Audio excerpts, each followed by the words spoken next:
Oke, Assalamualaikum warahmatullahi wabarakatuh. Bagaimana kabar adik-adik semuanya? Mudah-mudahan adik-adik semuanya dalam keadaan sehat walafiat. Hari ini kita akan melanjutkan pembahasan terkait dengan akuntansi pandangan secara umum. Kemarin kita sudah membahas terkait dengan aturan, kemudian SAP, materi-materi yang kita akan pelajari selama satu semester. Hari ini kita akan melanjutkan materi pandangan umum terkait dengan akuntansi. Mungkin adik-adik semuanya sudah paham terkait dengan akuntansi itu sendiri. Tanpa disadari, teman-teman semuanya sudah melakukan transaksi. Yang kurang pada diri kita adalah kita lupa melakukan pencatatan. Di dalam kehidupan sehari-hari kita melakukan yang namanya transaksi. Ketika adik-adik semuanya pergi melakukan pembelian di Boli, itu adalah sebuah transaksi yang teman-teman lakukan. Nah, itu adalah salah satu ciri-ciri akuntansi tanpa disadari oleh adik-adik semuanya. Oke, akuntansi secara umum yaitu suatu proses yang mengikuti pencatatan, penggolongan, pengikhtisaran, peringkasan, pelaporan, dan kemudian kita melakukan analisis terkait dengan laporan keuangan yang sudah kita buat. Nah, kegiatan pencatatan dan penggolongan ini merupakan proses kegiatan yang dilakukan rutin atau berulang-ulang yang kita lakukan setiap harinya ketika ada yang namanya transaksi. Dengan kita melakukan pencatatan akuntansi, maka kita bisa mengetahui informasi terkait dengan pembelian, pengeluaran, penjualan maupun penerimaan yang kita dapatkan. Makanya akuntansi ini merupakan sifatnya wajib buat kita semuanya. Wajib kita melakukan pencatatan setiap terjadinya transaksi. Apa dampaknya ketika kita tidak melakukan pencatatan akuntansi? Maka dampaknya yang pertama, kita tidak bisa mengetahui terkait dengan informasi yang kita lakukan hari ini. Sebagai contoh, ketika adik-adik semuanya hari ini, teman-teman semuanya tidak akan bisa mengingat semua kejadian yang pernah dilakukan oleh adik-adik semuanya dalam satu kali. Makanya perlu ada perekaman, merekam semua kejadian-kejadian yang pernah kita lakukan. Begitupun dengan akuntansi, perlu dilakukan pencatatan karena dalam satu hari bukti transaksi yang kita keluarkan, yang kita dihadapkan itu banyak, ribuan malahan. Makanya perlu dilakukan pencatatan. Jangan sampai kita lupa terhadap transaksi yang kita lakukan hari ini. Sehingga pada akhirnya kita akan bisa mengetahui informasi yang sebenarnya. Dari mana kita mengetahuinya? Dari laporan keuangan. Kenapa? Karena di dalam laporan keuangan ini terkandung semua informasi yang berkaitan dengan kegiatan operasional perusahaan selama satu semester atau periode akuntansi. Misalnya, ketika teman-teman ingin melihat terkait dengan jumlah pendapatan yang diterima oleh perusahaan, maka teman-teman akan mengecek pada laporan laba rugi. Kemudian berapa biaya yang dikeluarkan, teman-teman bisa mengecek di laporan laba rugi. Kemudian berapa jumlah laba yang kita dapatkan dalam tahun ini, kita bisa mengecek yang ada di dalam laporan laba rugi. Kemudian di dalam laporan keuangan kita bisa mengetahui informasi terkait dengan perubahan modal, kemudian jumlah aset yang kita miliki, kemudian jumlah hutang yang kita miliki, kemudian jumlah modal. Itu sudah terekam semua di dalam laporan keuangan. Apa fungsinya ketika kita membuat namanya laporan keuangan? Yang pertama, kita bisa menyediakan informasi kuantitatif, terutama yang bersifat keuangan. Kemudian informasi tersebut bisa diharapkan dapat menjadi masukan dalam proses pengambilan keputusan. Karena di dalam laporan keuangan itu sebagai informasi untuk pengambilan keputusan bagi pihak-pihak yang berkepentingan. Sebagai contoh, ketika kita ingin melakukan peminjaman di perbankan, maka perbankan akan akan mengecek laporan keuangan yang kita miliki. Kemudian perbankan akan berpikir menerima atau menolak memberikan pinjaman kepada kita. Makanya perlu dibuatnya namanya laporan keuangan sebagai bentuk kegiatan atau sebagai bentuk kegiatan yang dilakukan oleh perusahaan selama satu periode akuntansi. Kemudian contoh yang lain, dalam proses pengambilan keputusan ekonomi, melepas kembali atau mempertahankan saham. Nah, itu bisa bersumber dari laporan keuangan. Itu informasi yang sangat penting di dalam laporan keuangan yang perlu kita ketahui. Wajib kita bisa membaca terkait dengan laporan keuangan. Kemudian, ini adalah siklus akuntansi yang wajib teman-teman ketahui. Kalau dalam akuntansi, ketika teman-teman sudah berada di jurusan akuntansi, maka itu adalah sebuah skill buat teman-teman. Sebagai skill buat teman-teman ketika sudah masuk di dunia pekerjaan. Itu sebagai bekal buat teman-teman ketika sudah berada di dunia organisasi maupun pemerintahan, sebagai bekal buat teman-teman. Nah, inilah dasar-dasar akuntansi yang wajib teman-teman ketahui. Dalam siklus akuntansi ini yang pertama adanya bukti transaksi. Kemudian setelah itu kita melakukan jurnal. Kita membuat namanya penjurnalan ketika sudah adanya transaksi. Kemudian setelah itu kita posting ke dalam buku besar.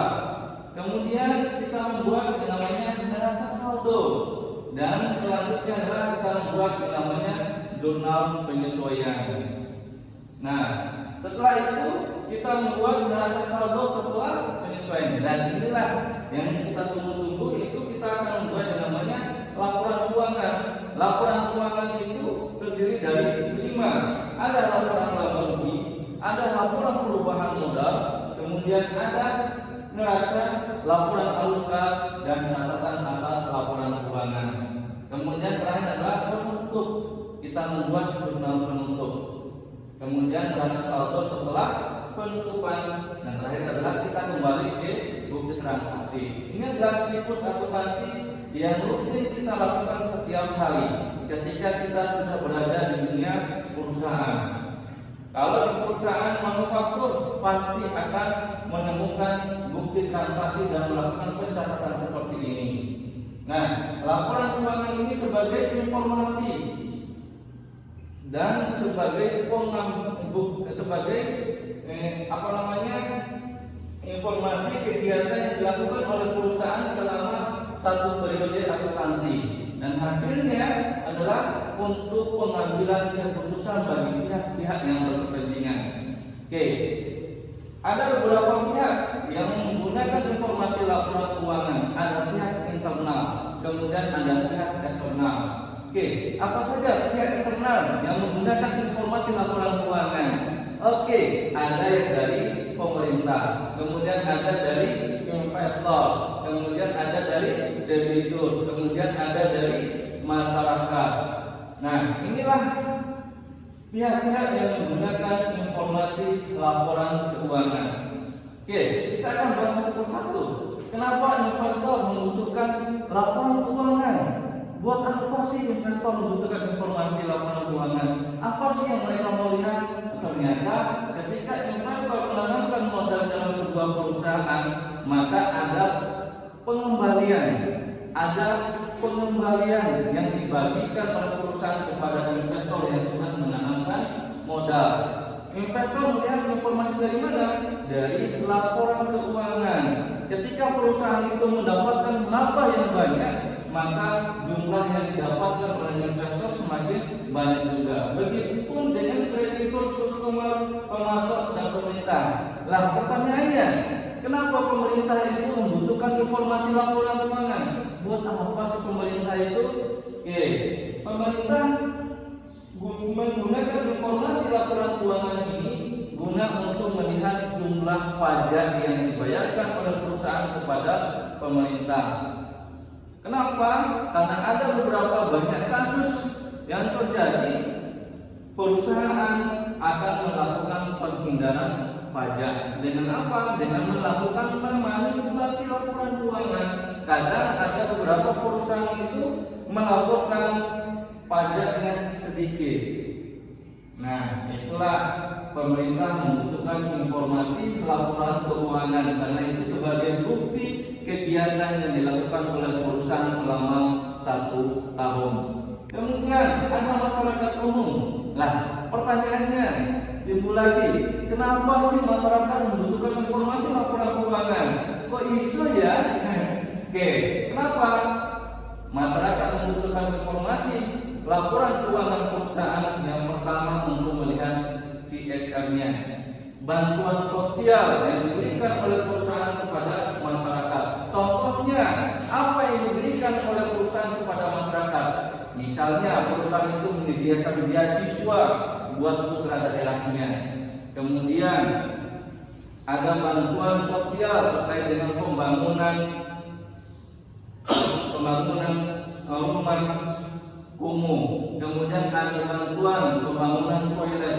Itu bentuk bantuan yang dikeluarkan oleh perusahaan kepada masyarakat yang ada di sekitar perusahaan tersebut.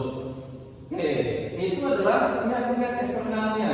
Kemudian kalau dari pihak internal yang menggunakan informasi laporan keuangan, oke, yang pertama apa? Ada manajer, ada manajemen puncak, ada manajer divisi, kemudian ada staf akuntansi, dan yang terakhir adalah karyawan. Kemudian kenapa manajer membutuhkan informasi laporan keuangan? Buat apa sih? Ingat, manajer ketika membutuhkan laporan keuangan, maka dari laporan keuangan itu manajer akan menyusun terkait dengan perencanaan ke depannya. Kemudian apabila terjadi permasalahan, maka dicarikan solusinya. Kita bisa mengetahuinya dari mana? Dari laporan keuangan. Sebagai contoh, perusahaan ini hari ini menargetkan, tahun ini menargetkan pendapat labanya 100 juta. Akan tetapi setelah pada akhir periode, ternyata laba yang didapatkan oleh perusahaan itu 500 juta. Berarti tidak sesuai dengan rencana yang dibuat oleh perusahaan. Berarti ada permasalahan yang terjadi di dalam perusahaan itu sendiri. Makanya manajer itu membutuhkan informasi buat menyelesaikan permasalahan yang ada di dalam sebuah perusahaan. Nah, memberikan solusi ke depannya agar perencanaan, agar laba yang direncanakan itu bisa mencapai di tahun berikutnya. Kemudian karyawan, kenapa karyawan itu membutuhkan informasi laporan keuangan? Buat apa sih karyawan membutuhkan informasi laporan keuangan? Oke, karyawan akan melihat terkait dengan kinerjanya. Kemudian karyawan akan bisa melihat prospek perusahaan itu sendiri. Apakah perusahaan ini mengalami kebangkrutan atau tidak? Ketika karyawan itu melihat laporan keuangan, ternyata tahun depan perusahaan ini akan mengalami kebangkrutan, maka karyawan akan siap-siap untuk mencari pekerjaan yang lain. Oke, sampai sini ada yang mau bertanya? Oke, aman semua ya, aman. Oke, kemudian ada jenis-jenis perusahaan. Ada perusahaan jasa, ada perusahaan dagang, dan ada perusahaan manufaktur. Oke, kita akan membahas satu persatu. Apa sih kegiatan utama dari perusahaan jasa itu sendiri? Kegiatan utamanya adalah dia menjual jasa. Contohnya dari perusahaan jasa itu ada JNE, kemudian ada Tiki, kemudian ada perbankan, kemudian ada perhotelan. Inilah perusahaan jasa yang itu sebagai contoh dari perusahaan jasa. Kalau di Bengkulu, apa contohnya? Ada salon yang kecil, kemudian ada Bank BRI, ada Bank BNI, kemudian ada JNT, kemudian ada Cicepat. Itu semua contoh dari perusahaan jasa. Kemudian perusahaan dagang, apa sih kegiatan utama dari perusahaan dagang itu? Oke, kegiatan utama dari perusahaan dagang, dia melakukan pembelian barang dan menjual kembali barang tersebut tanpa mengubah bentuknya. Oke, contoh dari perusahaan dagang yang ada di Kabupaten Dompu. Mungkin teman-teman sudah tahu ya, contoh dari perusahaan dagang. Apa? Ada Poli, kemudian ada Pamer, kemudian ada apa lagi? Ada toko bangunan di sebelah. Kemudian ada Alfamart. Itu contoh dari perusahaan dagang. Oke, sampai sini sudah paham ya, contoh dari perusahaan dagang. Oke, kemudian perusahaan manufaktur. Oke, apa kegiatan utama dari perusahaan manufaktur?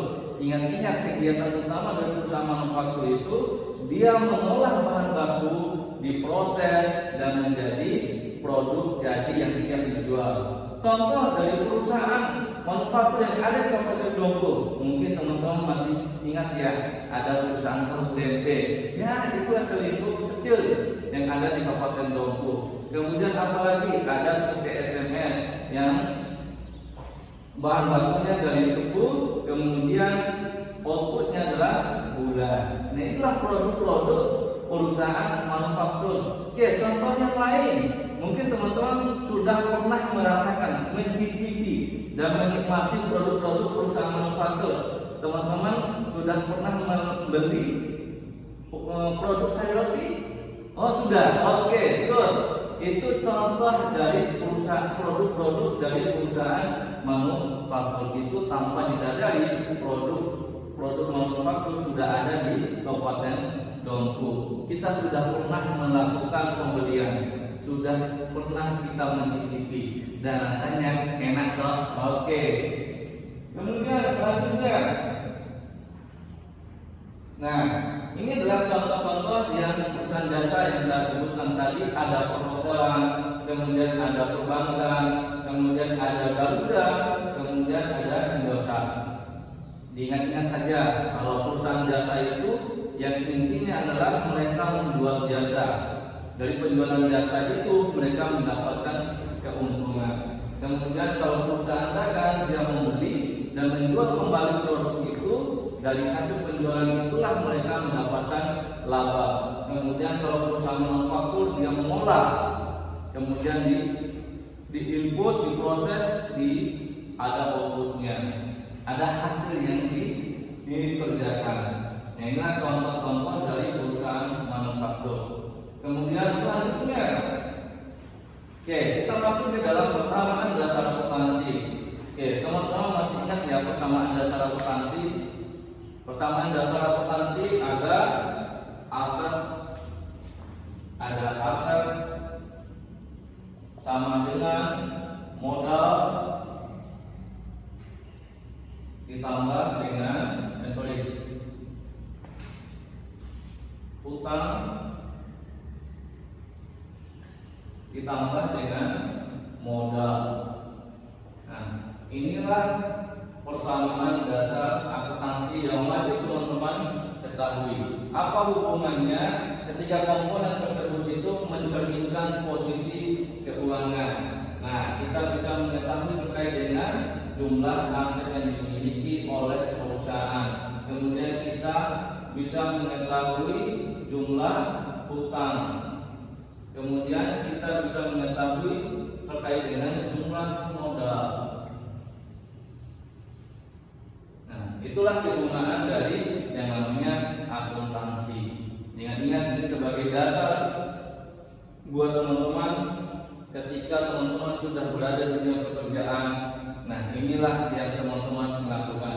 Apalagi ketika teman-teman sudah berada di bagian keuangan, teman-teman pasti akan berhadapan berbagai macam transaksi. Dan kemudian teman-teman harus melakukan pencatatan dari transaksi itu sendiri. Oke. Kemudian selanjutnya, ada aset.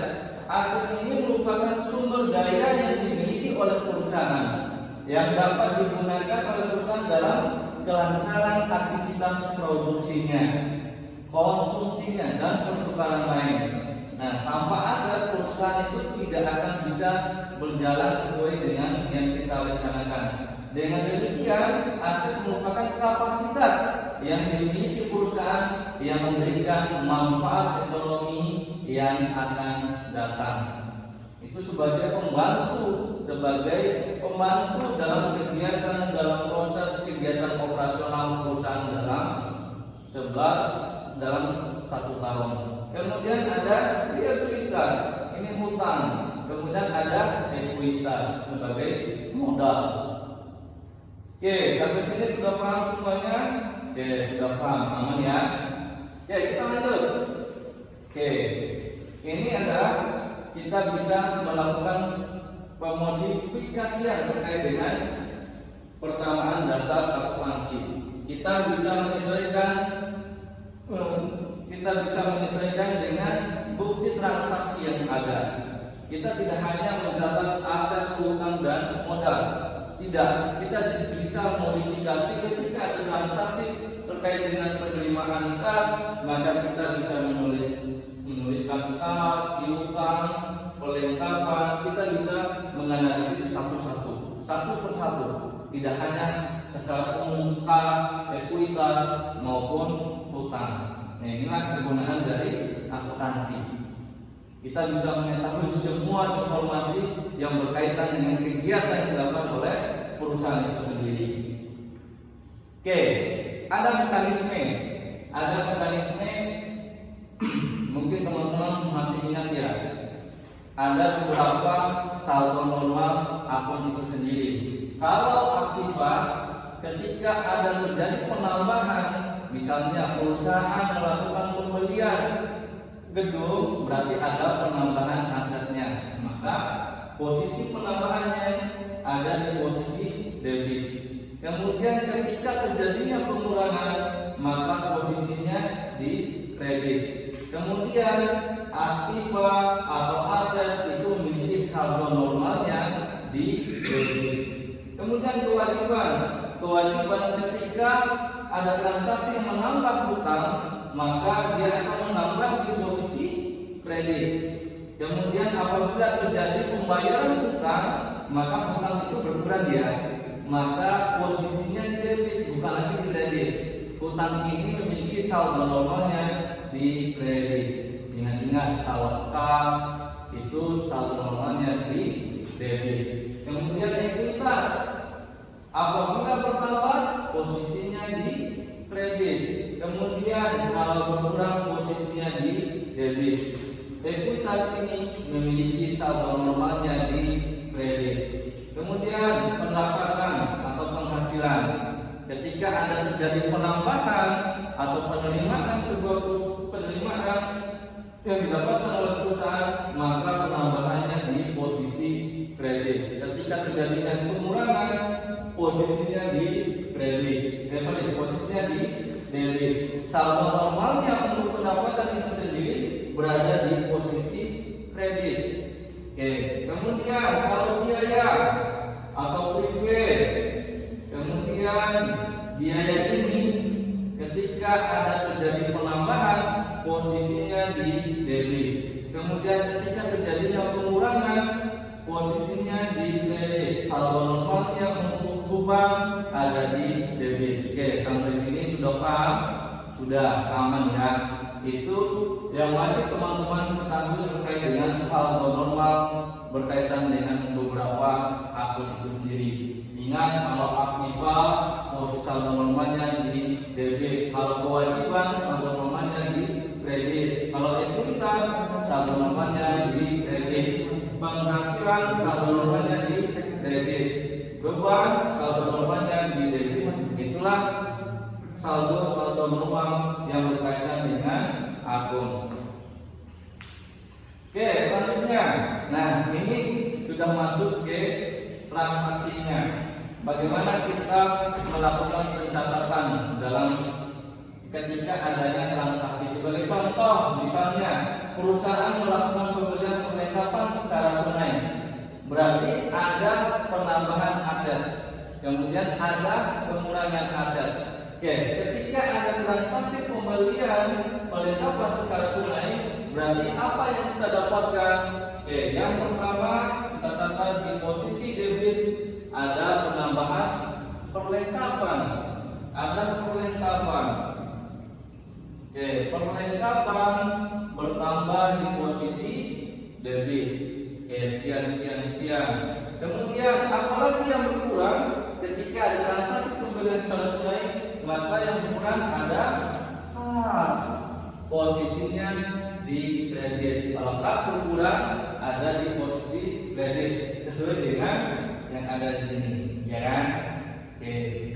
Kemudian ketika ada transaksi pembelian secara kredit, oke, kita ubah transaksinya. Bagaimana sih kita melakukan pencatatan ketika ada transaksi pembelian tunai maupun ada transaksi pembelian secara kredit? Ketika ada transaksi pembelian secara kredit, maka yang pertama apa? Yang menambah adalah aset berupa perlengkapan. Perlengkapan bertambah di posisi debit. Kemudian apa yang menambah lagi? Ada hutang, bukan lagi kas. Hutang kita bertambah. Hutang usaha bertambah di posisi kredit. Oke. Kita lihat mekanismenya. Oh, kalau kewajiban bertambah ada di posisi kredit. Sama halnya di sini. Hutang usaha bertambah di posisi kredit. Ingat-ingat, kalau ada transaksi pembelian tunai berarti ada pengorbanan yang kita keluarkan untuk mendapatkan aset berupa kas.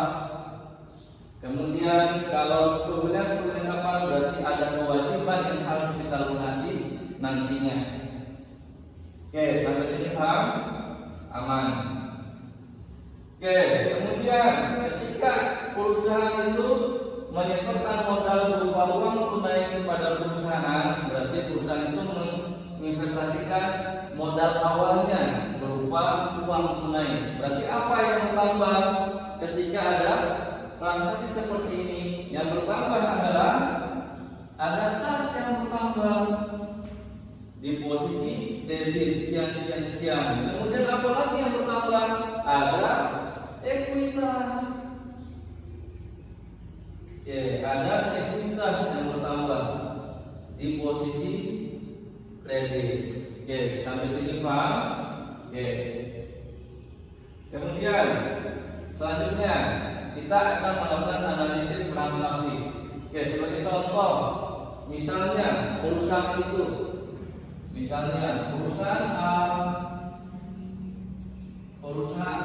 A menginvestasikan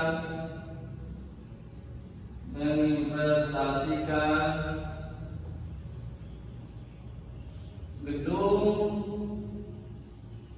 sebesar 5 juta. Kemudian uang tunai sebesar 1 juta. Kemudian perlengkapan sebesar berapa? 500. Oke. Ini terang sebagai contoh perusahaan A menginvestasikan gedung 5 juta, uang tunai sebesar 1 juta, perlengkapan 500.000. Oke, bagaimana kita melakukan pencatatan ketika ada transaksi seperti ini?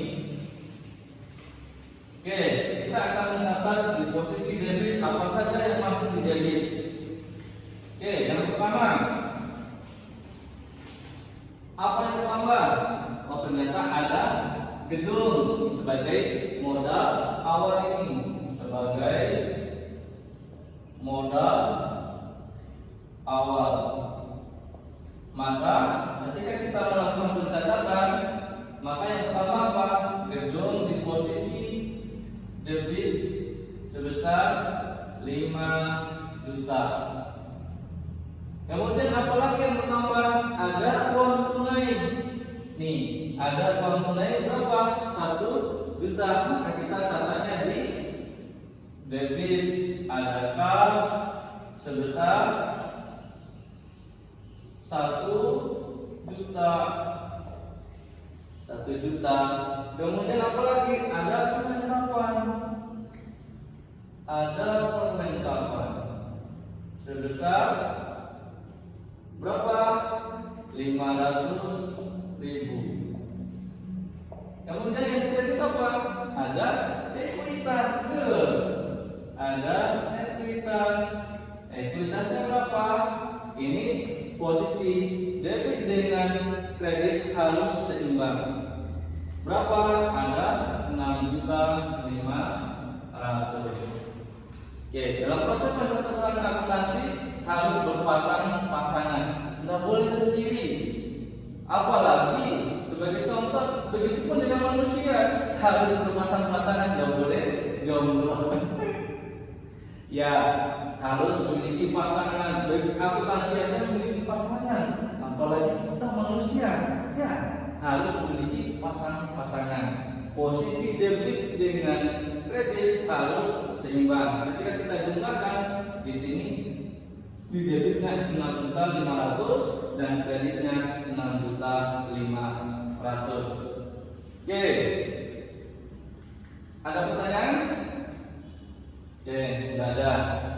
Oke, tugasnya buat teman-teman semuanya untuk minggu depan, nanti teman-teman membuatkan jurnal terkait dengan transaksi yang ada di depan.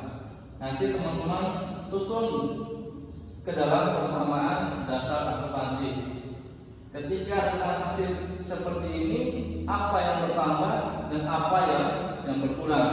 Jadi contohnya seperti ini yang ada di papan. Oke, pesan saya buat teman-teman semuanya, jangan cepat puas dengan apa yang teman-teman raih. Teruslah berkarya untuk mencapai cita-citanya. Lebih dan kurangnya saya mohon maaf. Wassalamualaikum warahmatullahi wabarakatuh. Sampai jumpa minggu depan.